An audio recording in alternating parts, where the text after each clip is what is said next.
Assalamualaikum warahmatullahi wabarakatuh. Saya Isnatul Hasanah, inilah podcast Keluarga Muda Tangguh. Dipersembahkan oleh Pimpinan Pusat Nasyidul Aisyah bekerja sama dengan Universitas Muhammadiyah Profesor Dr. Hamka U. Hamka.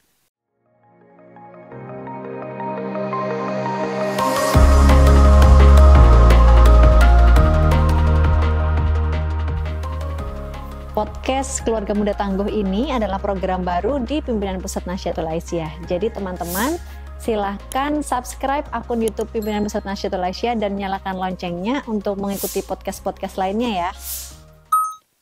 Nah, menuju Hari Anak Nasional 2024, podcast Keluarga Muda Tangguh kali ini akan membahas tentang calistung pada anak usia dini penting nggak sih? Nah, saya sudah bersama dengan Mbak Lesti, Ketua Departemen Pendidikan Pimpinan Pusat Nasyidul Aisyah.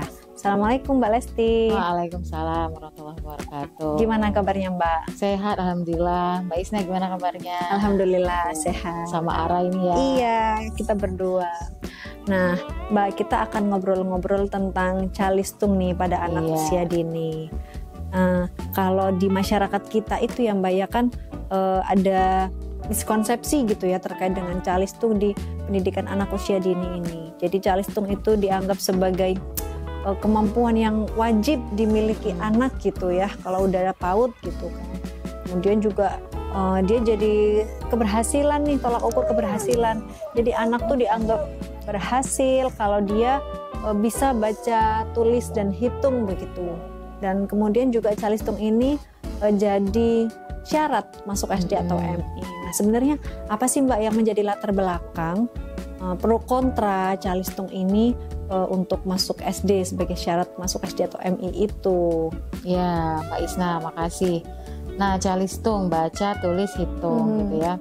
Apa yang melatar belakangi sampai ada statement pro kontra ya calistung gitu, baca, tulis, hitung. Nah, jadi kalau saya cari-cari tuh apa sih yang melatar belakangi itu. Coba cari apakah ada aturan yang tertulis sehingga itu pernah menjadi sebuah keharusan mungkin gitu ya. Nah, jadi kalau saya temukan itu di petunjuk teknis PPDB tahun 2012-2013 Kementerian Agama RI pasal 9 dan 10. Jadi kalau semisal madrasah itu misalnya nih apabila pendaftar di suatu sekolah atau madrasah itu melebihi daya tampungnya, nah jadi madrasahnya itu berhak melakukan seleksi gitu. Nah, ada seleksi berkas, seleksi akademik, seleksi psikotes, wawancara. Nah, salah satunya seleksi akademik itu, nah itu masukkanlah tes calistung itu bagi anak-anak yang akan masuk SD. Nah, sehingga dengan itu hal-hal itu, fenomena itu akhirnya beberapa SD yang lain ikut gitu kan. Dan secara nggak langsung juga akhirnya jadi kayak mengharuskan PAUD juga kebutuhan calistung itu harus sudah kelar tuh di tingkat pendidikan anak usia dini, sehingga nanti ketika dia sudah SD dia bisa tuh masuk ke dalam syarat itu. Nah, akhirnya kondisi itu kayak mempengaruhi yang lainnya sampai bimbingan belajar juga kan. Kita tahu yang sekarang banyak tuh marak yang dia fokusnya itu ke baca tulis hitung, gimana caranya anak-anak usia PAUD itu harus bisa gitu loh baca tulis hitung gitu kan. Jadi gitu Mbak Isna. Oke, jadi gara-gara sebagai syarat masuk SD, akhirnya berlomba-lomba ya anak usia dini diajarkan baca tulis hitung. Nah, sebenarnya bagaimana tuh Mbak? Iya. Jadi bagaimana tuh Mbak sebenarnya? Kenapa sih anak menjelang SD ya sebelum masuk SD, apakah dia itu sudah boleh diajarkan baca tulis hitung itu? Nah, kalau semisal boleh nggak sih sebenarnya anak SD diajarkan baca tulis hitung gitu ya.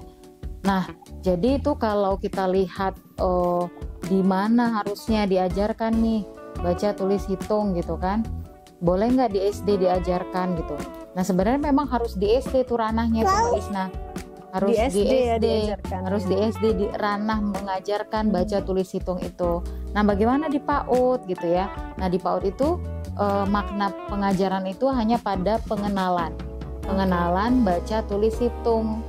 Nah, pengenalan yang seperti apa? Misalnya pengenalan dari simbol, dari bunyi, bagaimana bunyi A, beh gitu kan, ceh gitu kan. Iya. Nah, sebenarnya juga bunyinya itu bukan BC gitu, tapi lebih pada bunyi beh, ceh, hah gitu loh. Jadi anak diperkenalkan dulu bagaimana, apa sih simbol A, simbol B. Makanya ada guru yang bilang, oh simbol B itu kayak ibu yang sedang mengandung atau ibu hamil gitu kan. Nah, itu tuh yang bisa dilakukan di tingkat PAUD. Nah, kalau di SD sudah mulai mungkin lebih kepada huruf yang lebih abstrak lagi gitu kan. Kalau semisal PAUD itu harus bentuknya konkret gitu, dan dikaitkan dengan kenapa huruf B seperti ibu yang hamil atau angka 2 seperti bebek. Ya karena itu tadi anak-anak usia PAUD kan usia pra-operasional ya, bahwa mereka itu memang lebih memahami hal-hal yang konkret ketimbang abstrak. Nah, jadi kalau untuk pengajaran diajarkan itu di tingkat SD, tapi kalau untuk PAUD itu dia masih pada pengenalan simbol, bunyi gitu ya, tapi tidak diajarkan langsung harus bisa baca, harus bisa tulis, harus bisa hitung gitu. Oke, jadi sebenarnya di PAUD itu konsepnya hanya mengenalkan ya, mengenalkan membaca, menulis dan berhitung. Nah, oke, kalau merujuk ke ini Mbak, peraturan pemerintah ya nomor tahun 2010 ya, itu nomor 17 tahun 2010 itu, dan Permendikbud tahun 2021 ini yang itu kan dilarang ya. Jadi baca tulis hitung ini dilarang sebagai syarat masuk SD atau MI. Nah, itu gimana tuh Mbak? Nah, jadi memang yang terbaru itu apalagi di kementerian yang saat ini gitu ya. Nah, itu tes calistung itu kan sudah dihapus. Karena ternyata memang itu tadi seperti Mbak Isna sampaikan di awal tadi, ada miskonsepsi yang dipahami oleh guru, orang tua ya, bahwa ada 3 hal yang pengen saya sampaikan soal miskonsepsi sehingga akhirnya tes calistung itu harus dihapuskan. Harus masuk saat dia masuk SD. Nah, pertama calistung itu kan orang berpikir bahwa karena ini penting sehingga orang mikir bahwa calistung itu inilah salah satu tolak ukur utama dari keberhasilan anak gitu ya. Padahal sebenarnya tolak ukur keberhasilan anak di anak usia dini itu banyak hal lainnya gitu ya, dari sisi perkembangan emosionalnya, sosialnya. Jadi ketika ada calistung, orang jadi berpikir pendidik ya di pendidikan anak usia dini itu mikirnya bahwa ini satu-satunya indikator keberhasilan anak di tingkat usia dini gitu. Padahal ada hal yang lain yang harus dikembangkan selain itu gitu ya, kayak kemampuan motoriknya, sensoriknya gitu. Nah, kemudian juga kenapa ini akhirnya harus dihilangkan, bahwa ternyata tes calistung itu juga membawa beban ke anak, stres ke anak. Ya iya, jadi stres dan terbebani. Kenapa? Karena anak sehari-hari metode pembelajarannya akhirnya lebih banyak drilling ya. Drilling itu kan seperti maksa. Sebutkan terus, kemudian tuliskan. Jadi anak dipenuhi kegiatan pembelajaran di PAUD itu hanya nulis gitu. Karena bisa jadi dia nggak tahu itu bunyinya seperti apa gitu kan. Nah, kemudian yang ketiga juga menulis seperti apa ya. Kita harus fokus juga pada kemampuan fondasi anak namanya. Nah, kemampuan fondasi anak tuh ada kreativitas, terus kemampuan berpikir, sosial, emosional gitu ya. Jadi dengan menghilangkan tes calistung ini, anak juga dapat mengeksplorasi ternyata ada berbagai macam metode pembelajaran. Metode belajar tuh banyak, nggak hanya nulis, ternyata bisa nyanyi, bisa juga dengan main kereta api gitu ya Ara ya. Nyanyi kereta api gimana tuh Ara? Naik kereta api tut gitu ya. Nah, itu juga bisa tuh, bahwa ada metode belajar yang lain. Tapi kalau semisal hanya calistung tuh terbatas pasti hanya pada metode belajar yang sangat serius, membosankan, dan itu stres buat anak gitu kan. Gitu Mbak Isna. Oke, jadi kenapa dilarang? Karena ternyata itu stres ya, bikin anak stres ya, tertekan. Iya betul. Dan juga tidak mengakomodasi kebutuhan anak yang pada saat itu usia segitu kan anak usia dini, katakanlah dia masuk PAUD dari usia 3 tahun sampai 6 tahun itu kan proses pertumbuhan perkembangan yang harus didampingi, kemudian proses belajar harus gembira, menyenangkan gitu kan. Oke, dia harus belajar sambil bermain, dia harus melalui masa-masa bermain yang menyenangkan, tapi ternyata harus dipaksa bisa baca tulis hitung gitu ya. Betul. Oke. Nah, kalau gitu, kapan Mbak anak itu boleh diajarin baca tulis hitung? Iya. Nah, kapan anak mesti diajarkan baca tulis hitung? Jadi sebenarnya sejak di bangku PAUD itu juga harusnya sudah diajarkan dengan baca tulis hitung, misal pada proses pengenalan. Pengenalan misalnya apa tuh arah ada belajar misalnya apa tuh arah kalau bilang nih di sini ada apa nih? Ini siapa nih Ara nih? Ini siapa Dede? Ini bonekanya ada berapa? Bonekanya ada satu. Bonekanya ada satu. Nah, jadi kayak pengenalan di pendidikan anak usia dini juga bisa melibatkan simbol dan juga dengan hal konkret yang ada di sekitar anak. Nah, pastinya harus di sekitar anak gitu kan, Mbak Isna. Misalnya Ara itu udah terbiasa dengan buku-buku di sekelilingnya, maka kita juga bisa ajarkan konsep berhitung tuh. Misalnya kan, oh ini bukunya 1 tambah 1 lagi, jadi bukunya ada dua ya Ara. Bukunya ada 2. Ada 2 gitu kan. Jadi dia tahu, oh ternyata yang namanya 2 itu ada bendanya lebih dari 1. Gitu bendanya kan. Ada 2. Berarti ada 2. Konkret ada bendanya. Konkret. Dasar itu kita sedang mengajarkan konsep bilangan, bunyi, bahwa bunyinya 2, kemudian juga ada wujudnya, konkretnya 2 gitu kan. Nah, jadi kalau di PAUD bisa sudah mulai, tapi proses pengajarannya lebih pada pengenalan. Nggak serta-merta anak langsung di guru nulis di papan tulis, yuk anak-anak sebutkan nih, yuk sekarang kita tuliskan ya di buku. Yang paling banyak tulisannya itu yang dapat nilai yang bagus kan, nggak begitu ya.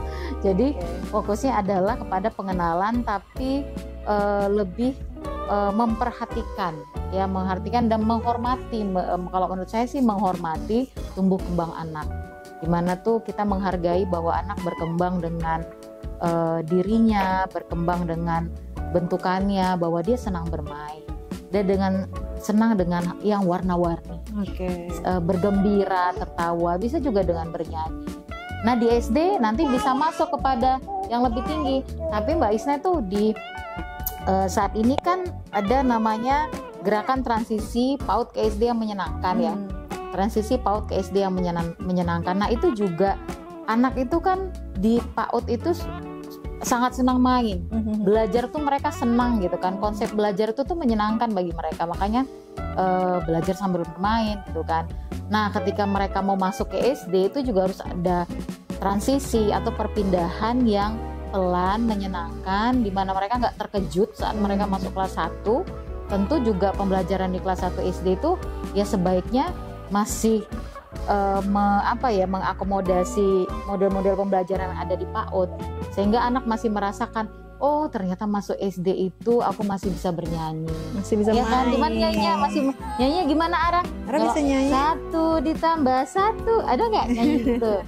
sama dengan 2 ditambah 2. Nah, jadi bisa dengan bernyanyi. Ya enggak? Ara pernah enggak nyanyi gitu sama Bunda? Artinya tidak langsung menghilangkan dunia yang tadinya di PAUD, langsung jadi atmosfer belajar yang serius, mengerikan gitu kan. Stres begitu. Jadi gitu Mbak Isna, kalau bagaimana pembelajaran. Iya, di PAUD dan di SD soal calistung. Oke, artinya di PAUD itu sebenarnya memang tetap diajarkan gitu ya, dengan kita tetap memerhatikan fase tumbuh kembang anak di usia itu tuh metode belajar yang seperti apa, dengan bermain gitu ya, dengan bernyanyi gitu. Jadi pengenalan sifatnya ya Mbak. Iya, betul. Bukan tuntutan bahwa anak sudah harus bisa membaca gitu ya. Nah, apakah pembelajaran atau pengenalan calistung ini kalau gitu bisa dilakukan oleh orang tua, Mbak? Nah bisa. Ara kalau di sekolah ada nggak? Di sekolah. Kalau di rumah ada belajar sama Bunda gunting-gunting ya? Iya, gunting-gunting. Terus belajar apa lagi Ara? Suka apa? Baca Kalau buku. Ara bukunya ada berapa di rumah? Ada banyak. Ada banyak ya.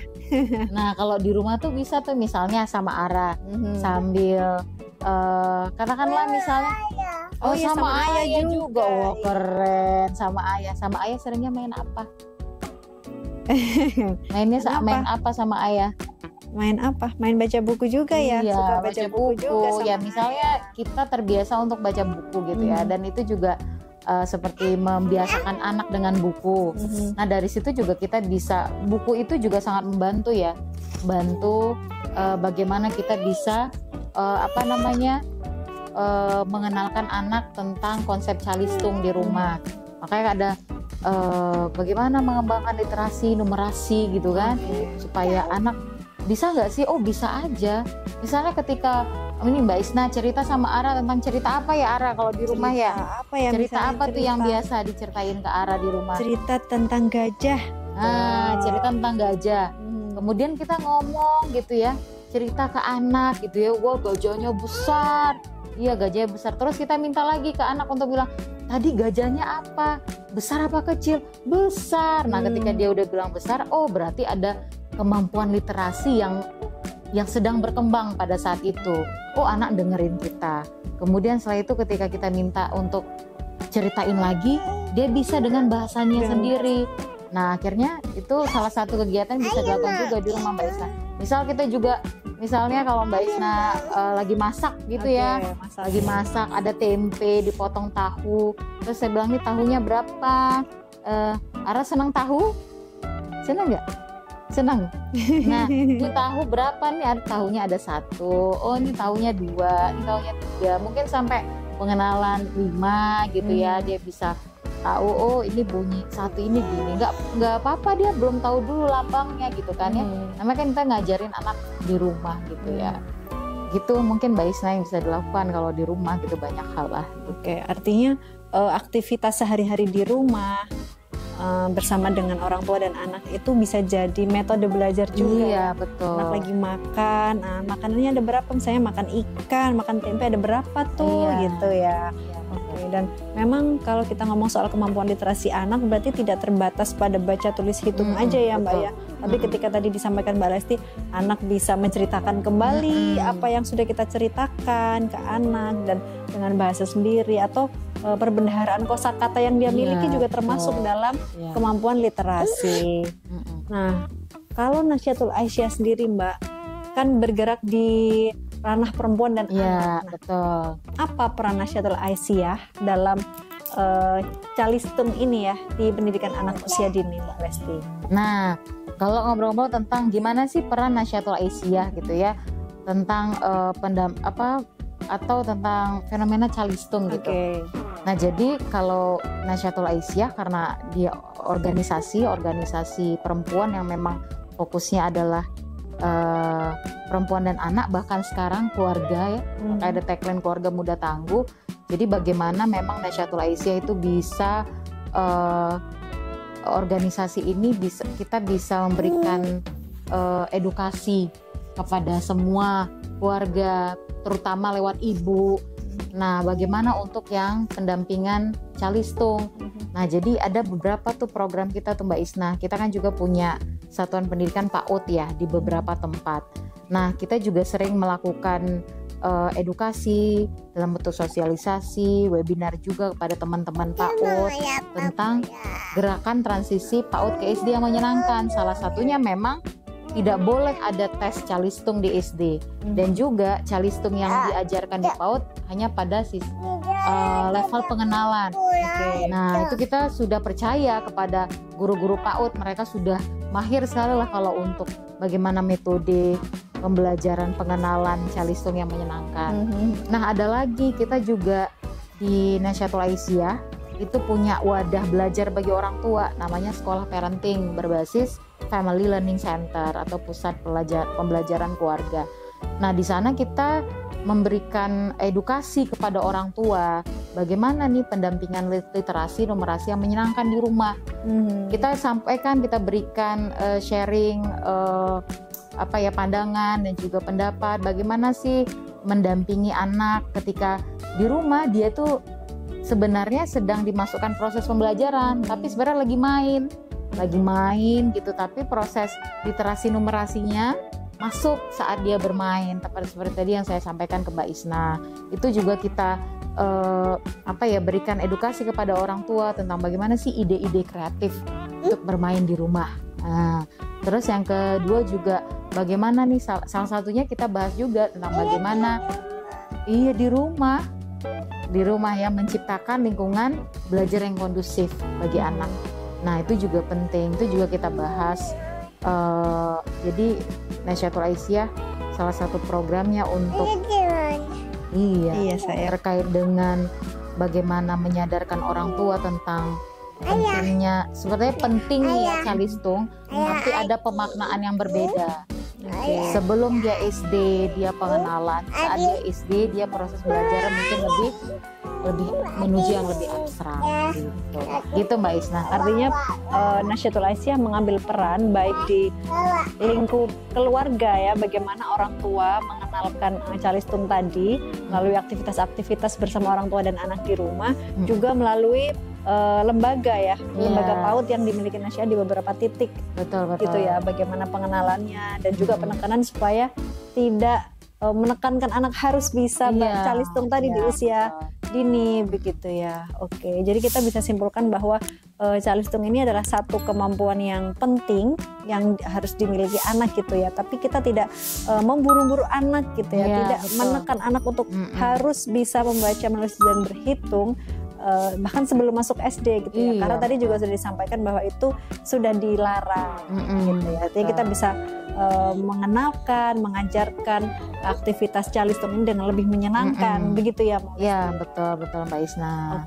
Oke teman-teman Nasyatul Aisyah, ikuti terus podcast Keluarga Muda Tangguh di edisi-edisi selanjutnya. Untuk hari ini terima kasih Mbak Lesti sudah hadir bersama sama-sama Mbak Isna. Assalamualaikum warahmatullahi wabarakatuh.